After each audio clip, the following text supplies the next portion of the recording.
Olá, este é o Giramundo, podcast da minha coluna semanal do Diário Campineiro, que aborda os temas de tecnologia, inovação e meio ambiente. E hoje nós vamos falar sobre compostagem, que é uma das ferramentas capazes de transformar o lixo orgânico em material rico em microbiologia, fazendo o ciclo da terra a terra, que é o ciclo do alimento. Para isso, a nossa convidada de hoje é a Luísa Corradini. Ela é engenheira ambiental e sanitária, pós-graduada em administração de empresas e gestão industrial e que sonha oferecer a prática da compostagem acessível para todo mundo. Hoje, a Luísa atua na valorização do ciclo da matéria orgânica através da Guaraipo, que é uma empresa pioneira no serviço de compostagem por assinatura para famílias e negócios na região metropolitana de Campinas. Ela promove também a educação ambiental através da prática da agroecologia, da compostagem e ajuda pessoas e negócios a fazer escolhas mais saudáveis para uma comunidade mais sustentável, que é o que a gente busca.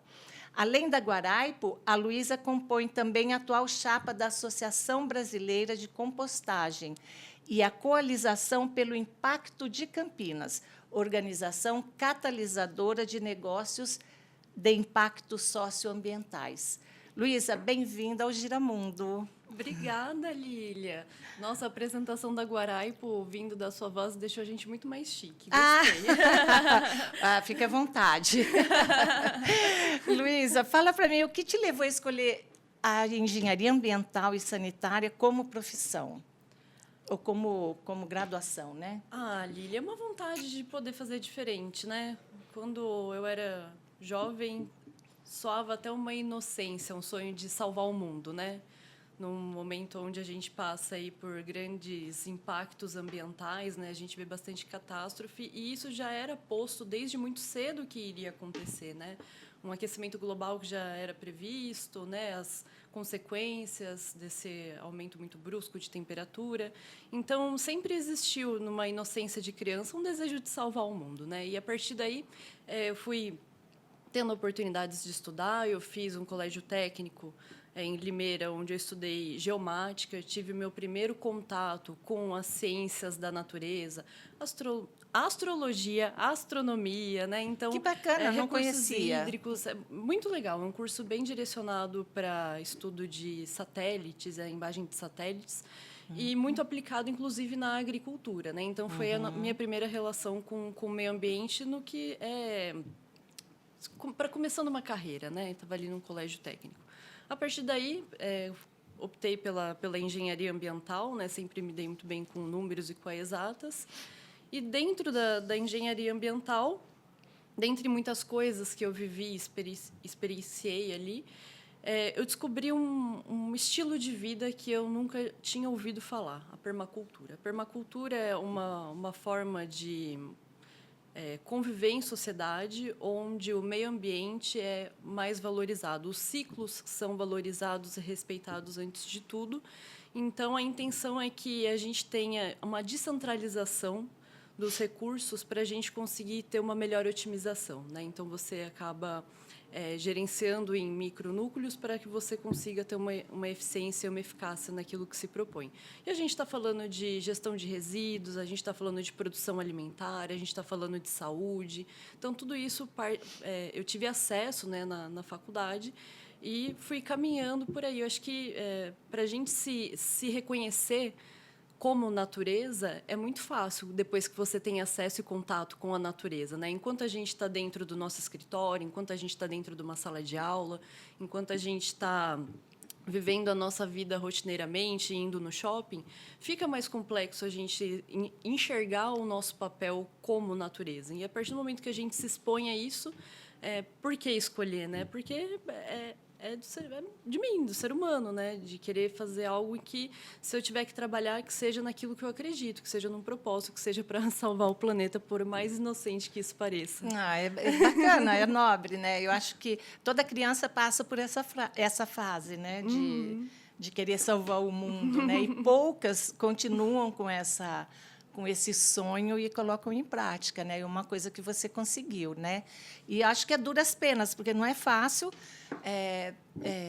trabalhar, né? Ter o resultado que você espera, que você almeja. É uma questão cultural até, né? E é muito difícil de chegar a todo mundo, né? Assim, ser uma questão da cidade inteira, de repente, né? E me fala uma coisa, quando você fala de permacultura e como você a classificou, um exemplo da permacultura seria, por exemplo, as hortas comunitárias que tem em alguns centros, assim ou não? Isso aí é outro departamento. Faz parte da visão, né? A permacultura ela é uma série de sistemas integrativos, não só produção alimentar, mas compõe, né? Qual que é a visão? A gente poder otimizar recursos da melhor forma. Então, por que a gente vai ter grandes plantações a um raio de distância muito longo, se a gente pode trazer a comida para próximo da gente? E mais do que uma segurança alimentar, né? A gente está falando de uma relação do ser humano com a terra. Né? Então, quando você traz uma horta comunitária ou uma compostagem comunitária, você está trazendo a comunidade. Né? Se é de uma pessoa, não é comunitário. Comunitário é quando todos estão integrados e participando. E, a partir desse momento, a gente consegue colher benefícios. Né? Benefícios que a gente entende sobre repartir o que se produz, dividir os excedentes. Então, sim, isso compõe também a permacultura, mas não limita a isso. Não limita, entendi. E como foi a sua jornada, desde a sua graduação, da sua formação, até você se tornar empreendedora nessa área, na área da compostagem? Olha, Lília, quando eu tive o acesso, né, o conhecimento a esse estilo de vida, foi através de uma imersão de 10 dias num centro de permacultura na Mata Atlântica. Quando eu retornei para a minha realidade, né, que eu cheguei ali na minha casa, que eu via o meu estilo de alimentação, eu falei, poxa, mas eu não consigo praticar tudo aquilo que eu aprendi, aquilo que eu acredito ser o que eu quero praticar, mas aqui dentro desse espaço fica muito limitado, né? E aí, num determinado momento, eu entendi que eu poderia minimamente conseguir fazer a gestão dos meus resíduos orgânicos da minha alimentação. E eu comecei a fazer a prática e eu confesso que eu não tive facilidade. Eu tive uma certa dificuldade. A compostagem com minhoca tem algumas delicadezas, né? Então, quando você é inexperiente no processo, você ainda está conhecendo aquilo. Foi muito dificultoso para mim. A partir daí, eu comecei a estudar outras formas. Né? Pô, e se eu não conseguir fazer compostagem com minhoca? Não tem outra solução que eu consigo fazer aqui com meus resíduos? As minhocas têm uma restrição aí que indica se não compostar carne, laticínios. Laranja, né? Isso, Parece alimentos limão, cítricos, né? E isso compõe a minha alimentação também. Então, eu continuava jogando meu lixo orgânico fora, né? Eu vou usar a palavra lixo aqui com respeito, né? Com uma licença poética, para a gente ter uma comunicação direta, mas uso o meu resíduo orgânico, né? E nessa busca e nessa procura, eu encontrei algumas alternativas, mas todas elas a gente estava falando de um volume um pouquinho maior do que a gente produz dentro de casa, que seria uma compostagem comunitária, né? Você junta os seus vizinhos e faz a compostagem. Eu falei, poxa, se tiver mais pessoas com dificuldade em fazer compostagem, a gente pode juntar os nossos resíduos e fazer sem a minhoca, né? Então, eu ficou com aquela minhoquinha na cabeça, literalmente, né? Pensando naquilo. A minhoca saiu da composteira. E um determinado dia eu estava assistindo um programa na TV, se não me engano era o Caldeirão do Hulk, e apareceu ali um modelo de negócio interessante. Havia uma empresa, a Ciclo Orgânico, hoje ela é uma empresa referência no setor de compostagem por assinatura, que eles estavam oferecendo uma solução para as pessoas no Rio de Janeiro.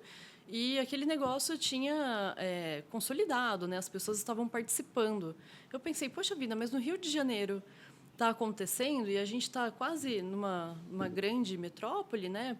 Acho que em Campinas pode haver outras pessoas interessadas, né? E com a mesma dificuldade do que eu. E a partir do momento que eu anunciei esse serviço, né?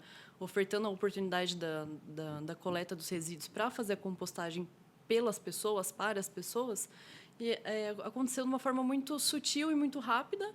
Apareceu um aqui, outro acolá. Ah, sim, eu aqui, eu aqui. E aí foi se consolidando. Ah, você vem buscar meu resíduo? Poxa, eu não consigo só buscar, né? Talvez uma contribuição do combustível. Então, começou nesse sentido. Você me ajuda no combustível, eu vou ir buscar, eu faço compostagem. Eu faço compostagem aqui. E aí foi caminhando e se consolidando. Né? Hoje, a gente já deve ter atuado aí com mais de 250 famílias aqui na região de Campinas. Hoje, a gente tem 80 famílias ativas.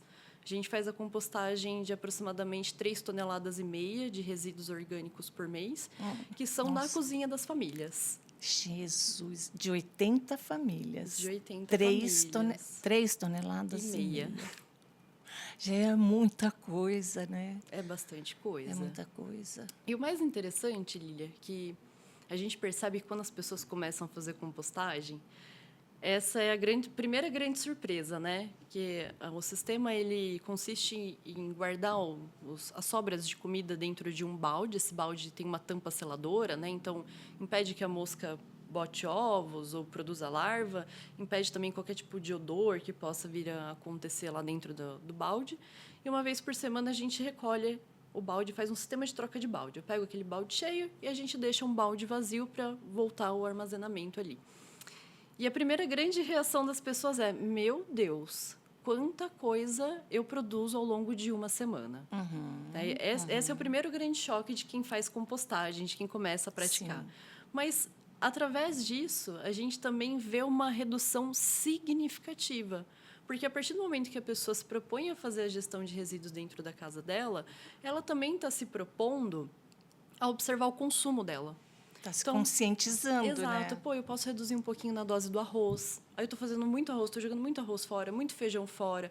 Opa, essa semana eu fiquei muito tempo fora, eu não cozinhei, eu perdi minha abobrinha, eu perdi minha berinjela.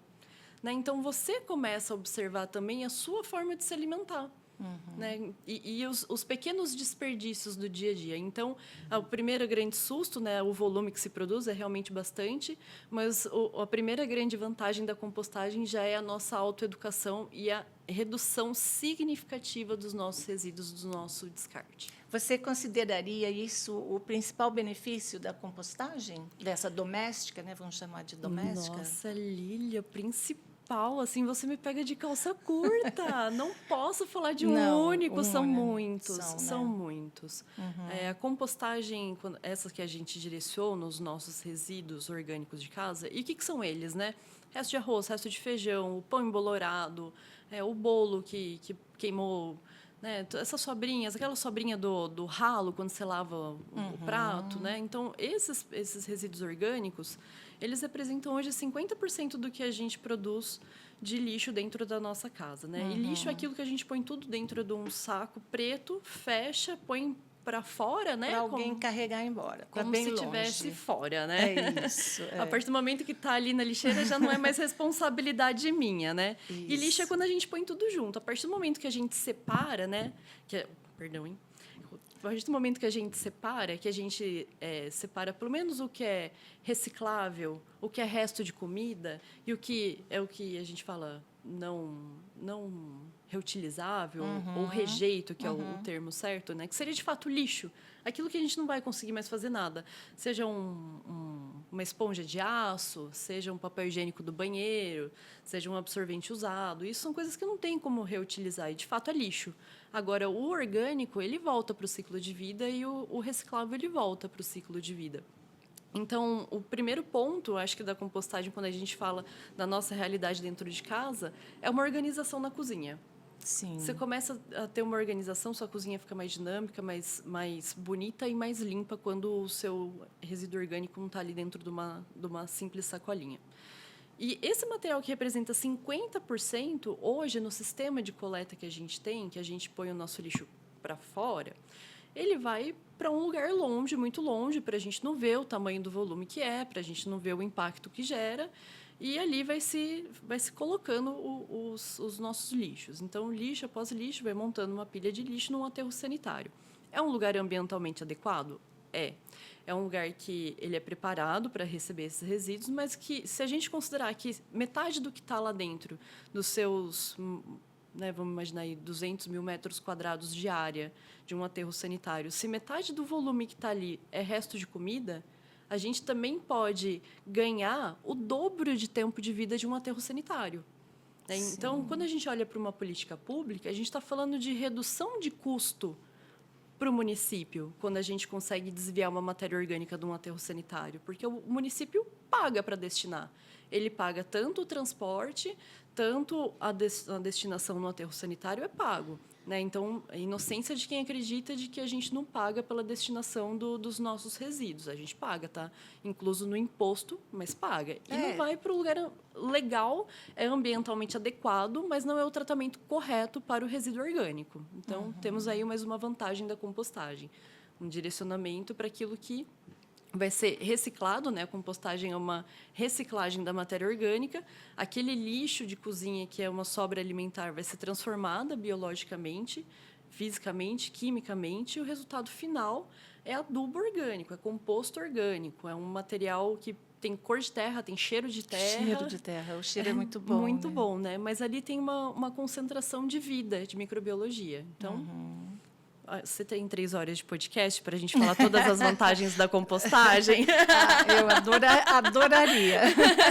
Então, é isso. A gente tem uma pincelada na nossa gestão interna dentro de casa, a gente tem uma pincelada nas vantagens com economias no município, a gente tem uma pincelada... Você tem ali no micro e no macro, no né? Macro. Ele se reflete. E né? vamos falar de meio ambiente, né? Vamos falar o que de fato é meio ambiente. Além da gente estar no processo de compostagem, a gente não tem emissão de gases poluentes, gases de efeito estufa.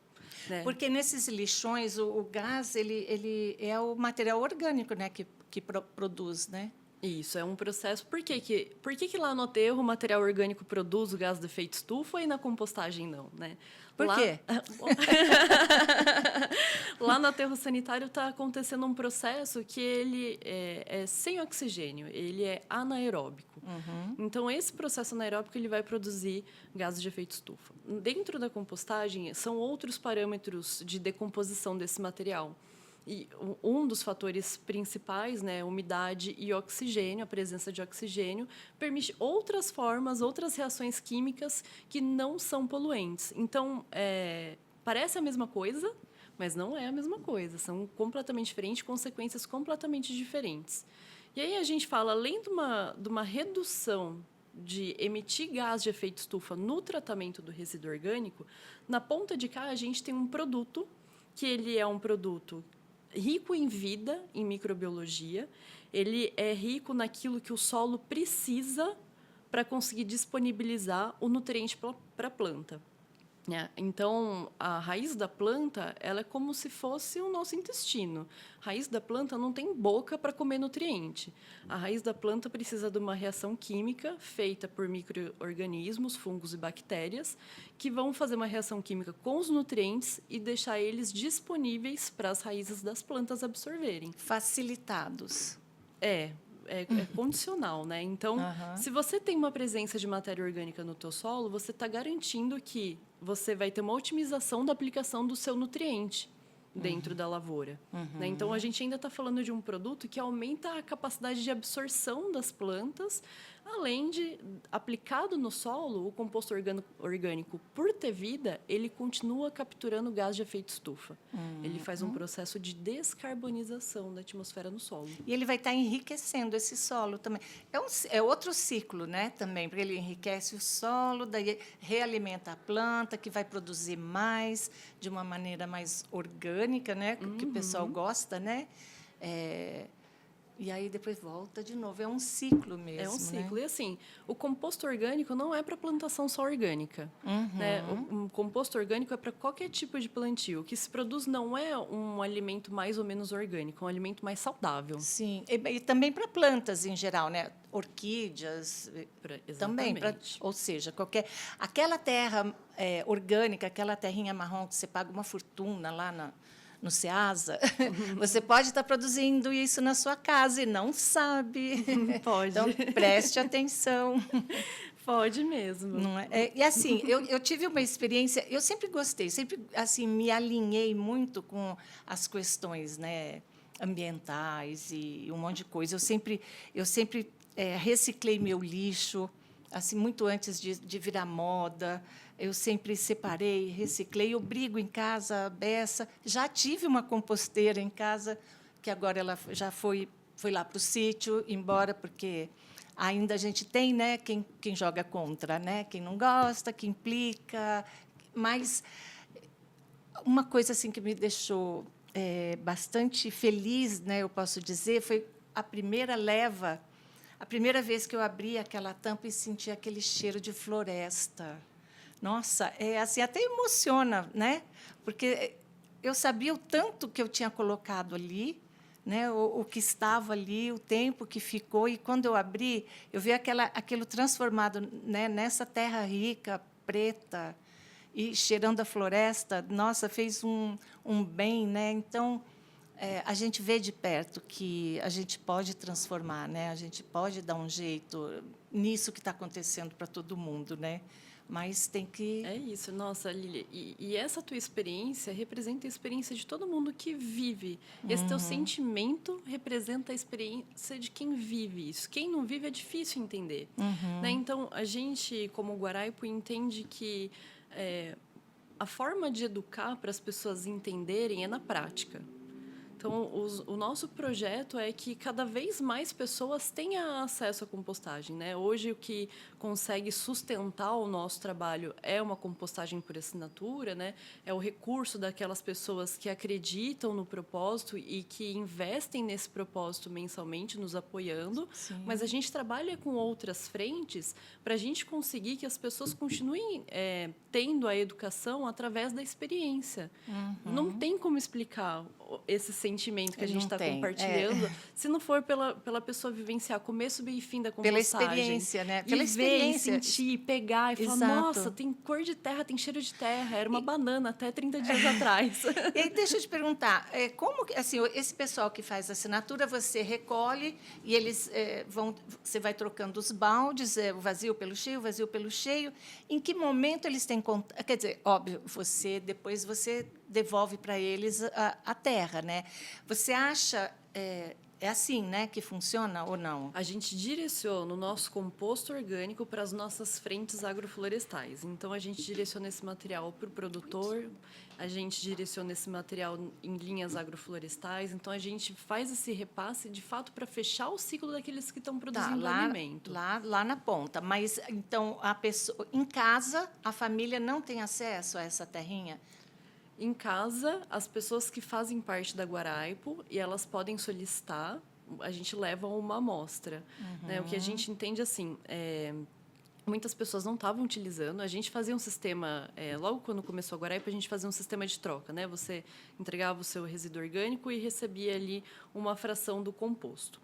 Essa conta ela acaba não se equivalendo no final do dia, vamos dizer assim. Né? Porque quando a gente fala de modelo de negócio, a gente está falando de um sistema que precisa de um recurso de entrada. Tem que ser viável, né? Exato. Então, a gente presta um serviço e vende um produto. Certo. Quando a gente estava dando o retorno para essas pessoas que estavam contratando o serviço, a conta não estava fechando para a gente ter a venda do material final. Entendi. Do produto. Né? Por quê? A redução do resíduo orgânico é imensa. A gente está falando de um processo de compostagem que a gente vai conseguir, em 1 tonelada de resíduo orgânico compostado, a gente vai tirar 250 quilos de adubo, se peneirar até menos. Né? Então, a gente tem uma linha assim, bem tênue para conseguir trabalhar com isso. Então, é menos de 25... dá uma redução de 50% de umidade, se acaba perdendo ali no processo. Aí a gente tem a triagem, a gente tem 2 tipos de adubo, peneirado e não peneirado, então vai ficar aí os 250 quilos. É um material bem leve, inclusive, o composto orgânico. Então, a gente teve que reformular essa troca. Né? A gente entende que as pessoas que estão contratando a compostagem por assinatura, elas já partem de um princípio que elas entendem a importância.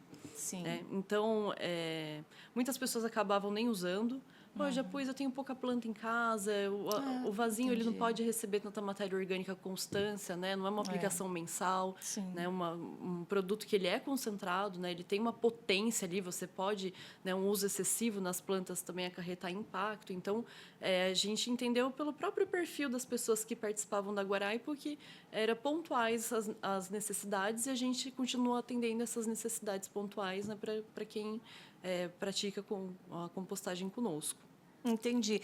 Eu perguntei só pelo fato assim de como eu tive essa experiência, né, desse contato com a matéria, né, o material de micro-organismos depois, microbiologia, né? E foi assim impactante, né, a gente sentir a diferença, que talvez as pessoas pudessem passar por isso mesmo também. O que a gente faz, Lília, que é muito legal, é fazer as nossas vivências na Guaraipo. Então, a vocês gente fazem convida isso, né? as pessoas a participar do processo conosco e vivenciar tanto o processo ativo, né, que é onde está acontecendo a compostagem, quanto no processo final ali de maturação. Então, a pessoa vê entrando os resíduos e depois ela participa do processo ali da manutenção de um produto que já está quase no fim do processo. Então, essas relações, elas trazem a mesma efetividade do que o contato ali, né, do contato com a terra, e até tem essa confusão, né? Tem cor de terra, cheiro de terra, cara de terra, textura de terra, o pessoal acha que é terra. E não é e terra. não é terra. Então, a gente também precisa trazer as pessoas para dentro do espaço, para elas entenderem o processo como um todo, entender também a complexidade do que se vive, né? É um modelo de negócio complexo. É bem complexo, né? Eu já tive a oportunidade de presenciar, de ver, né, de perto, você fazendo, acho, uma vivência dessa, eu explicando, né, então assim, e a gente percebe como as pessoas ainda não entendem o processo, né? Ainda estão longe de entender o processo como um todo, né? E se engajar mesmo, né? Eu acho assim, é de extrema importância participar disso. E eu queria que você também falasse algum telefone de contato, o seu Instagram, da Guaraipo, para que as pessoas possam, quem se interessar, possa entrar em contato para perguntar mais, para entender mais e até para participar mesmo da coleta Legal. Então, a gente tem o nosso site, www.guaraipo.com.br. A gente tem as nossas páginas nas redes sociais, Guaraipo_compostagem. E tem o nosso telefone, que é o 019 9 7151-9609. A gente nunca sabe. Se a gente perde o embalo para falar o ritmo do telefone, a gente não sabe falar, né? É verdade. É que nem CPF. Se mudar o tom, eu não sei mais o número. Então, legal. Então, assim, vai aparecer aqui, né, ao longo da matéria e no final também. E quem tiver interesse, faça o contato, vale super a pena. Pelo menos para conhecer um pouquinho mais sobre a história da compostagem e esse trabalho tão bonito que a Luísa faz. Luísa, quais os mitos sobre compostagem que você já ouviu e que você gostaria de esclarecer? Existe alguma coisa assim absurda que o pessoal comenta? Tem tantos, Lília. Assim como as vantagens, mitos são muitos, né? Então, a gente fala que as pessoas, elas enxergam o cheiro. Elas enxergam o cheiro. Então, a primeira reação que as pessoas têm sobre a compostagem é: ai, fede.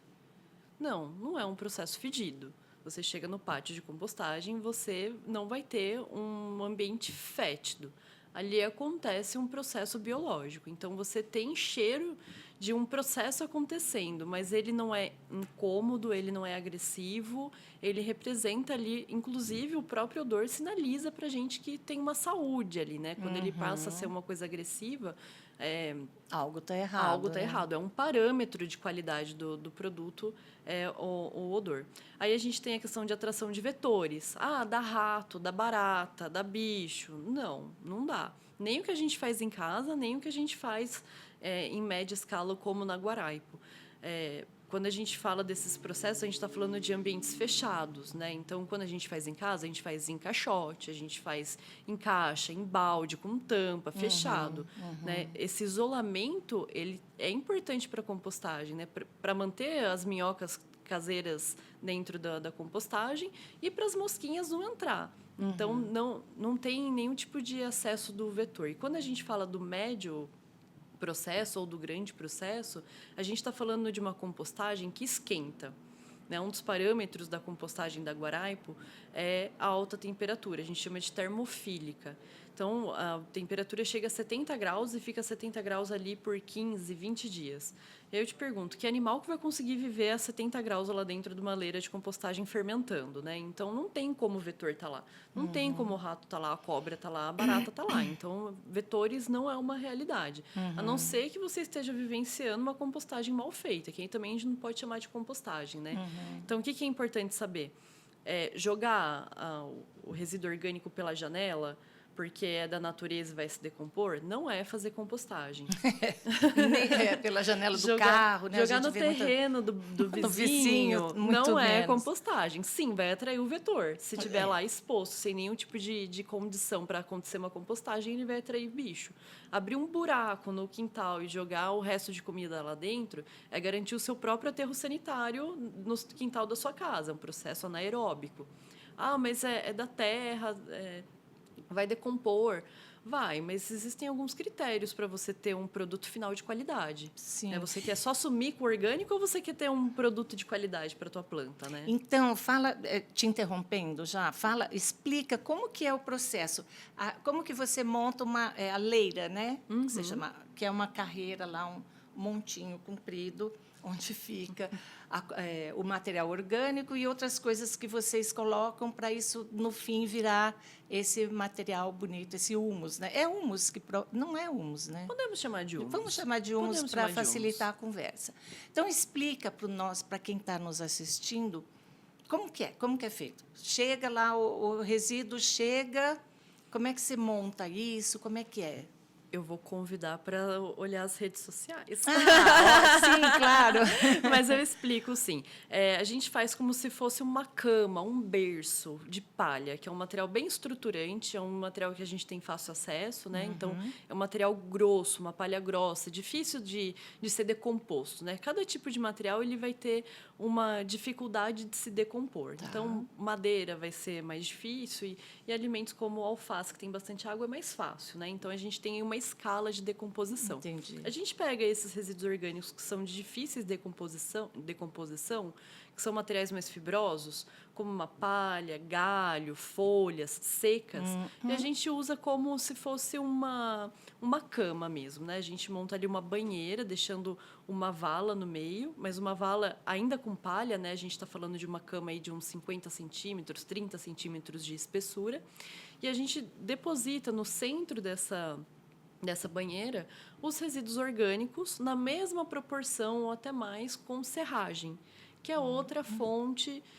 de matéria fibrosa, né, de uma fonte de carbono que a gente fala, que vai dar condição química dos fungos e das bactérias fazerem ali uma reação. Né? A gente fala que a compostagem ela tem alguns critérios.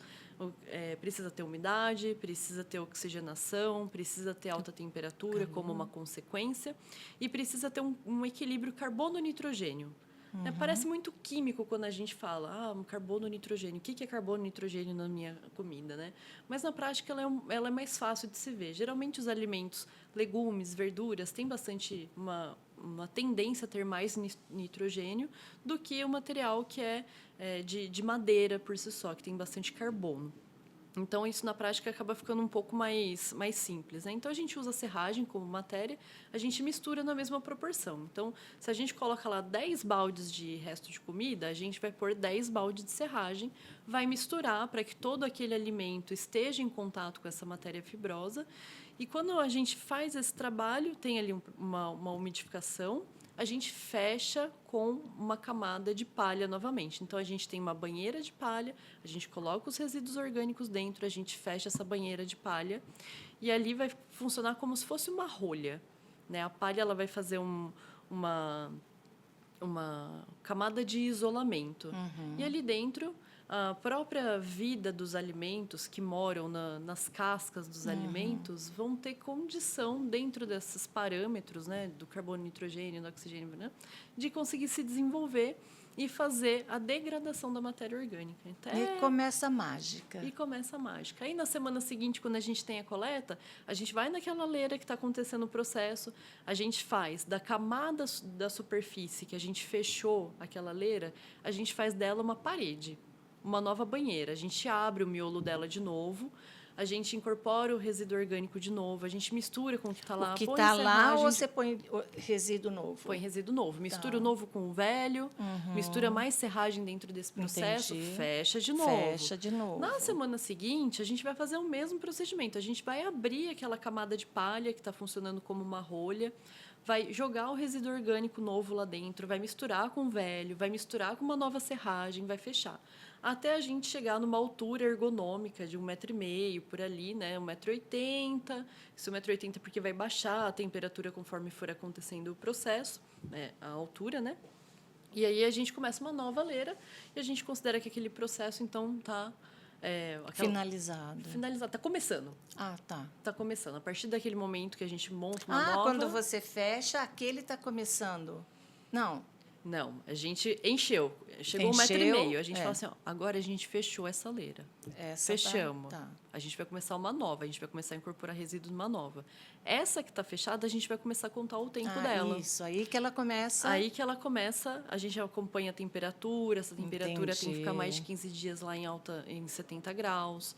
Isso daí é para garantir que não vai ter nenhum fungo, nenhuma bactéria, nenhum vírus que pode ser prejudicial para o solo, para a nossa saúde.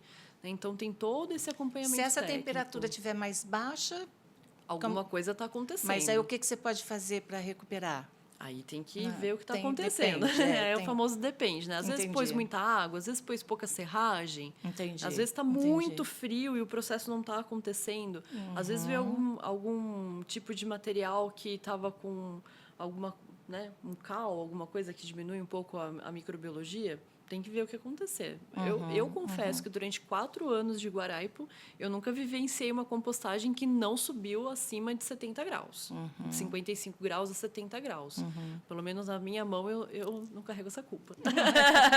E esse processo da primeira camada até isso aí estar transformado em humus, quanto tempo, mais ou menos? 90, 120 dias dentro do nosso processo. A gente tá falando porque é bastante, né? Um volume grande também, né? Parece, né, Lília? Mas não é. Não é, né? Não é. É pouquinho, é irrisório. A gente está falando aí de uma... Vamos pensar que a gente produz 1 quilo de resíduo orgânico por dia, né? A gente está falando de uma população campineira que tem 1,5 milhão de habitantes, até mais. Então, é 1,5 milhão de tonelada de resíduo orgânico por dia em aterro sanitário. Jesus. A gente está falando de 3 toneladas. O que é, né? Não é nada, né? Nada.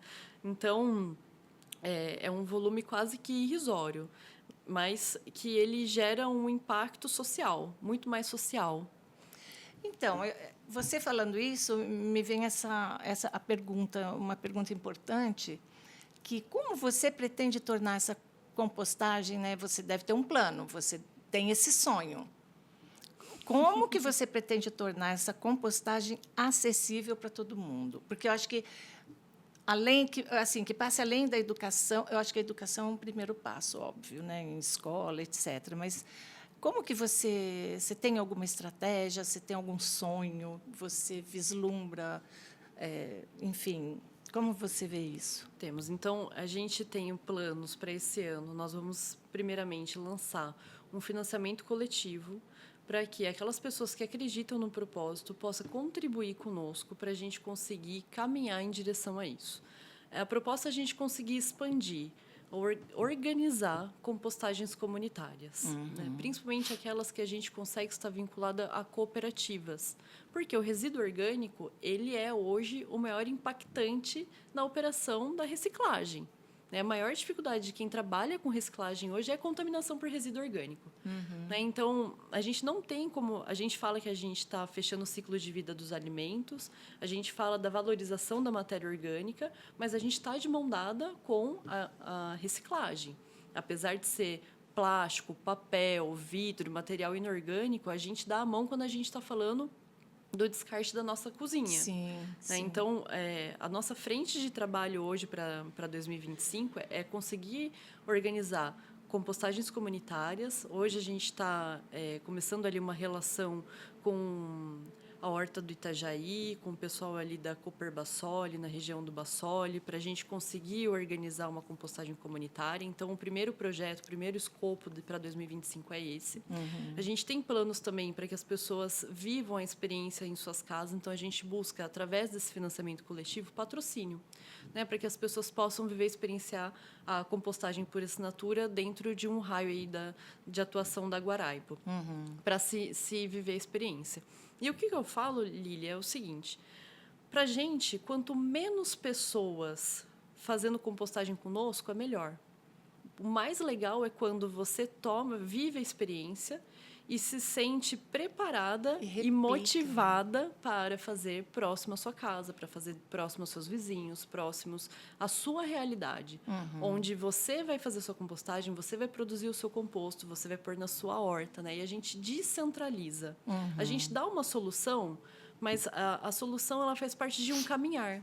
Né, para que as pessoas possam viver a experiência e tomar a decisão. Não, eu quero trazer isso para perto da minha comunidade. Eu quero fazer a compostagem aqui para o meu condomínio. Né? Então, a gente vem fazendo esse convite, principalmente as pessoas que já compõem a compostagem da Guaraipo.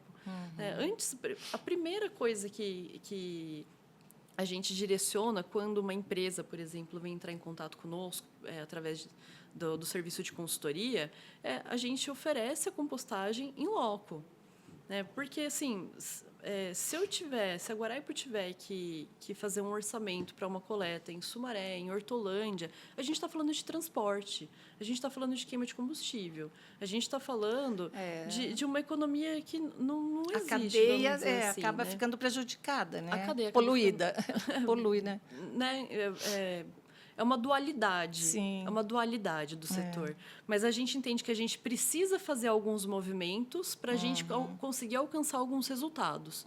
Então, se a gente hoje oferece um sistema de compostagem por assinatura, a gente galga que a gente vai ter como resultado pessoas que tenham interesse em trazer a compostagem para próximo da sua vida, para próximo do seu bairro. Né? Então, a gente faz sempre esses movimentos. Então, para 2025, o plano é esse.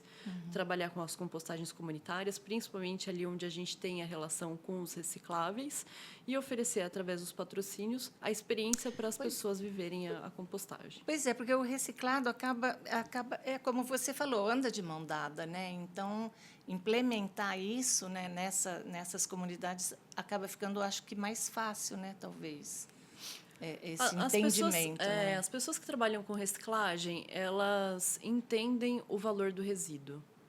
Elas entendem o que significa. Né? E, geralmente, as pessoas que trabalham com reciclagem, elas também estão mais próximas de uma... Como é que eu posso me expressar aqui? Né? São pessoas que estão na periferia. Né? As pessoas de alta classe não querem um catador ou nenhuma cooperativa no seu bairro. Por perto, né? Então, a gente está falando sempre de regiões periféricas. E as regiões periféricas estão onde também as pessoas estão sobrevivendo, vamos dizer assim. Né? Não estão vivendo, elas estão sobrevivendo. Então, são pessoas que elas têm outra relação. Elas têm o pezinho de alface lá no quintal. Exatamente. Elas têm um senso de comunidade. Elas sabem da importância, né, de ter uma comunidade unida, de ter uma comunidade que se fortalece, que luta pelos próprios direitos. Então, sim, essas pessoas elas são agentes ambientais, né? Os trabalhadores com reciclagem são agentes ambientais poucos valorizados. O que eu acho que vale uma reflexão, né? Porque assim as pessoas elas têm muitas dúvidas sobre a compostagem e muitas perguntas que a Guaraipo recebe nossa, mas eu tenho que pagar pelo serviço? Bom, sim, você está pagando por um serviço, mas muito mais do que isso, você está fortalecendo uma rede, uma cadeia, você está fortalecendo uma visão de mundo, né? A gente está se conectando com pessoas que têm a mesma visão de mundo. Mas a gente também pode fazer um exercício, né? A prefeitura já pega aqui o meu resíduo, é só pôr a sacolinha para fora. Sim, a prefeitura, o governo também oferece sistema público de saúde, mas a gente paga o nosso plano de saúde, né? A gente tem o sistema de ensino público, mas a gente paga a escola para os nossos filhos. Porque a gente vê importância, né? A gente, vamos dizer assim, querendo ou não confia no serviço público quando a gente fala de educação, quando a gente fala de segurança, a gente contrata segurança armada, quando a gente fala de N coisas que são serviços públicos, a gente investe com o maior prazer em serviços particulares. Mas quando a gente fala do lixo, quando a gente fala do resíduo, a gente não põe o mesmo valor. Talvez porque a gente não vê o impacto direto na nossa saúde, sim, mas a gente não entende que uma crise de dengue está correlacionada com lixo. Exato. E eu acho que assim, eu vou além até, né? Posso estar errada na minha colocação, mas a pessoa ter ciência disso também passa por aquilo. Nenhuma escola faz aquelas viagens, né, as viagens de meio ambiente que as escolas promovem. Elas não vão no lixão, não vão levar os alunos no lixão para ver de perto. Eles vão em Bonito, né? Eles vão ver a nascente do rio Tietê, lá onde ele é limpinho, né? Sim. E assim, não que eles não passem por isso, que não falem disso, mas na prática todo mundo passa longe, né, Luísa? Eu acho que a Guaraipo tem uma oportunidade nesse sentido. Sim. Porque, poxa, se a gente não quer levar as crianças para ver aquela sujeira do aterro sanitário, então a gente pode levar as crianças para vivenciar uma outra ponta da gestão dos resíduos, que é a ponta bonita, sim, que é onde a gente pode pôr a mão, que a gente não tem contaminação, exato, que a gente tem um produto. Que então, a coisa está acontecendo ali, né? A parte bonita está acontecendo. Exato. Né? Então, a gente tem um espaço também de educação onde a gente pode trazer essas vivências. Vocês já tiveram alguma experiência com escola? Com escola, trazendo as crianças até o pátio de compostagem, não. O que a gente teve de experiência que foi muito legal foi lá no sítio, no domingo no sítio, onde a gente fez uma oficina com as crianças, no Dia das Crianças, né? E a gente fez um minhocáriozinho com as garrafinhas PET. Então, a gente levou as minhocas e aquele dia foram 80 crianças. Nossa, foi muito legal, Foi muito legal, né? E depois de um tempo, eu continuei recebendo mensagem dos pais, né? A gente está aqui com as minhoquinhas que a gente faz, onde a gente põe, como a gente pode fazer a compostagem. Posso pôr essas minhocas na minha composteira? Né? Exato. Então, foi uma experiência muito legal, muito boa. Assim, eu, apesar de ser muito ligada com essas questões, né, do meio ambiente também, a primeira vez que eu tive contato mesmo com a compostagem, assim, dessa forma que você colocou aqui, foi, eu não lembro nem o ano, mas faz mais de 10 anos, muito mais, muitos anos aí, quando o Tiago Ferrari foi subprefeito em Barão. Vixe, lá nos anos 2000. Não é? Isso, tem uns mais de 20 anos. Fica quieta. E eu trabalhei um tempo com ele como assessora de imprensa e a gente tinha um monte de ideia, né? Porque o Tiago também é outro sonhador, né? Ele nasceu sonhando, continua sonhando com essas coisas, né? E luta, né? Para implantar. Mas nessa época tinha um jardineiro da subprefeitura, que era o seu Sebastião, que era o jardineiro poeta, que ele é super conhecido em Barão. E ele fazia compostagem nas escolas públicas em Barão. Então, dessa forma, ele conversava com as crianças, explicava, ensinava. E as crianças, e elas tinham um ciclo, elas vivenciavam, porque elas tinham a horta comunitária na escola, como matéria, né, assim como parte da educação formal mesmo, como disciplina transversal, enfim. E elas plantavam, colhiam, comiam, né, faziam um lanchinho comunitário e depois, no descarte, elas viam que ia para a horta e elas podiam trazer de casa também. Ele pedia para elas trazerem de casa e elas traziam e colocavam, então elas acompanhavam o processo. E gente, eu achava aquilo o máximo, eu achava muito bacana, assim, porque eu tive uma parte da minha formação que foi a licenciatura, né? E assim, não foi licenciatura, foi em artes, né? Que seria a educação artística de antigamente, mas a gente acaba trabalhando muito com essa coisa da criatividade, né? De você ter instrumentos, né, para você levar a educação de uma outra forma, né? Então essas experiências para mim sempre foram muito ricas. Eu sempre fiquei muito antenada, né? E assim a primeiríssima mesmo que eu tive foi uma época quando eu trabalhei na TV comunitária. Logo no começo da TV comunitária, eu tive um contato de uma pessoa do Rio de Janeiro, oferecendo para passar um conteúdo na TV que era sobre o aproveitamento integral dos alimentos. E acho que aí também também está nessa ponta, sabe? De você evita chegar lá, né? Você evita o lixo orgânico, porque tinha receitas do que você fazer com a casca dos alimentos, né? E você sabe que, a partir daí, eu não tiro mais a casca. Não tiro mais. Eu lavo bem a batata, eu lavo bem a cenoura, eu não tiro a casca, a gente come, né? Então, assim, a gente acaba tendo uma mudança de comportamento. E eu acho que isso que é a pegada, né, Luísa? Em que momento, né, que o alimento vira resíduo? Em que momento? Porque enquanto a gente está ali mexendo, descascando, cortando, ele ainda é um alimento. Ele ainda é um alimento, Então... E aqueles ainda que eu não consigo comer ou colocar para a família comer, eu vou guardando num saquinho no congelador e vou deixando lá.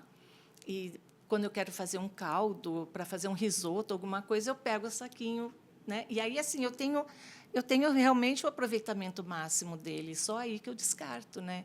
Então, a gente vai tendo uma visão diferente. Eu acredito que, nas escolas, essa educação vindo, né, do ser bem pequenininho, ele incorpora isso, né, como respirar e ter que escovar o dente de noite, né? Ele incorpora isso para o resto da vida. E isso é muito, muito bacana, né? E é muito importante também, né? Olha, Lília, você já está preparada para fazer parte da Coraipa. Você já está afiada. Eu boas experiências. Boas experiências, eu gosto muito. Eu gosto muito, assim, sempre que vocês precisarem divulgar qualquer coisa, tal. Imagina, a gente é um canal aberto, né? Porque eu ia falar quase, mas não é quase, é totalmente um serviço de utilidade pública, né, Luísa?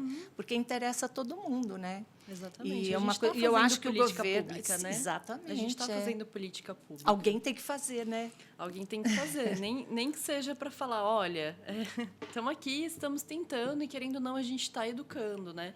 Acho que a gente tem que trabalhar com a nova geração, com certeza, né?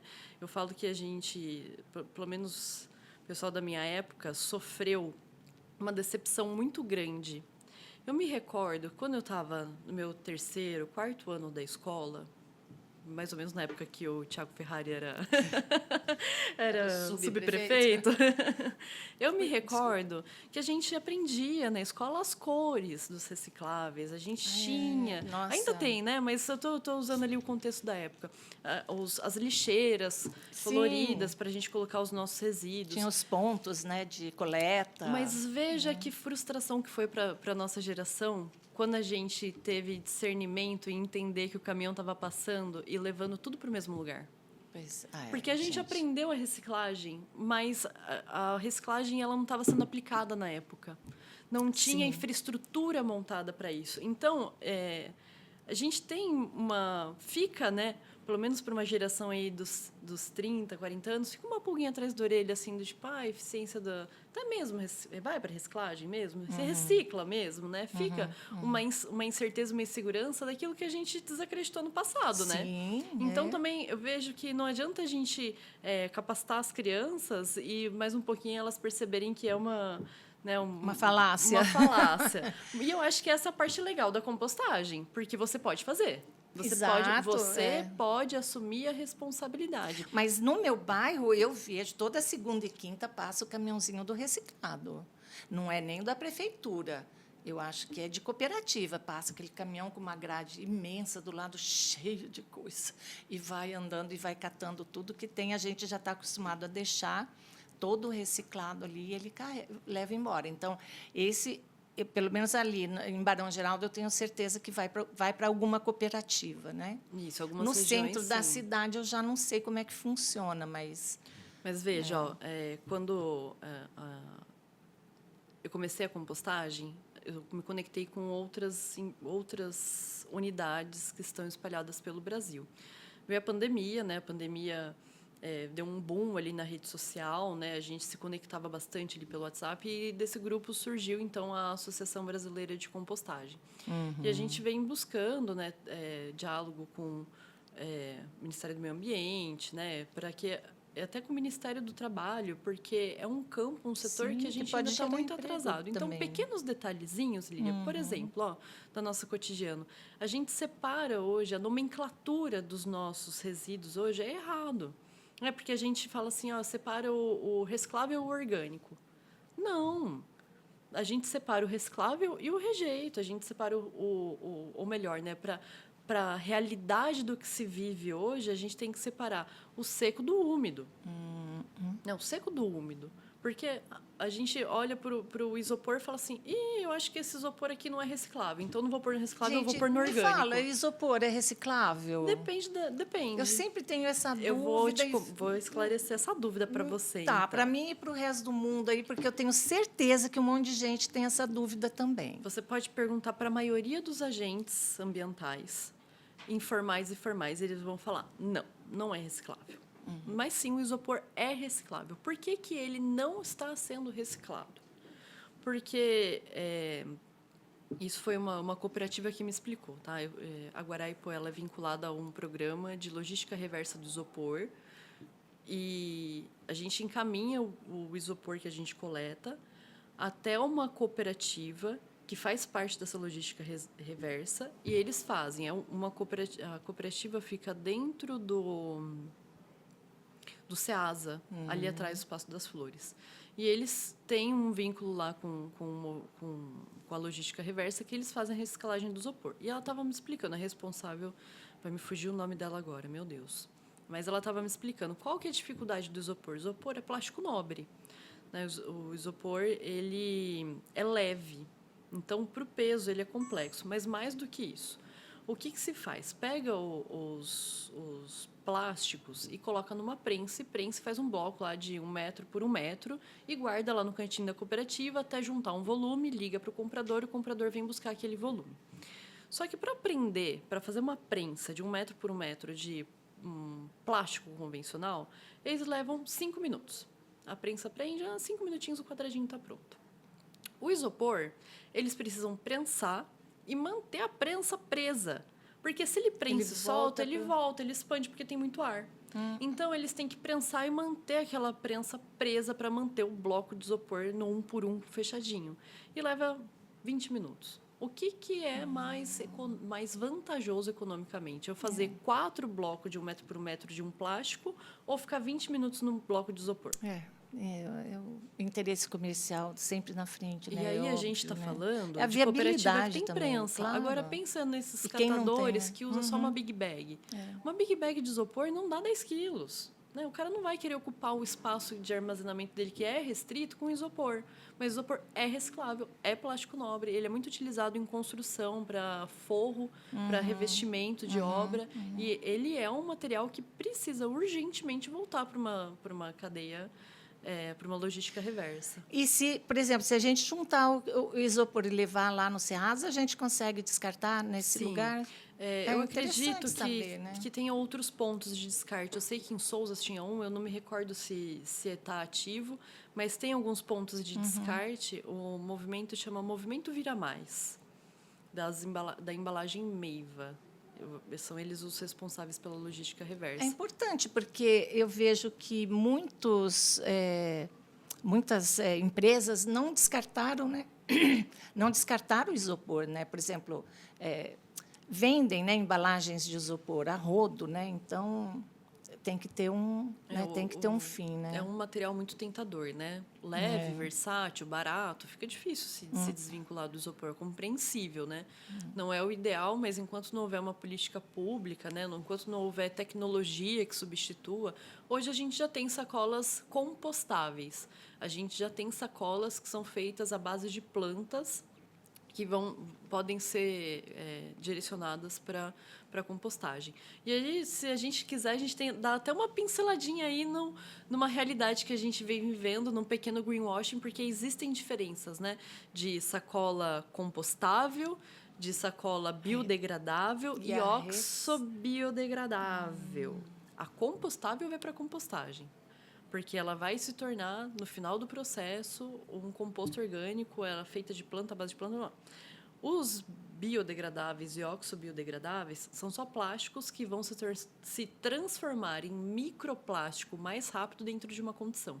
Entendi. Então, existe aí a palavra bio nesses contextos, acaba se tornando até um greenwashing.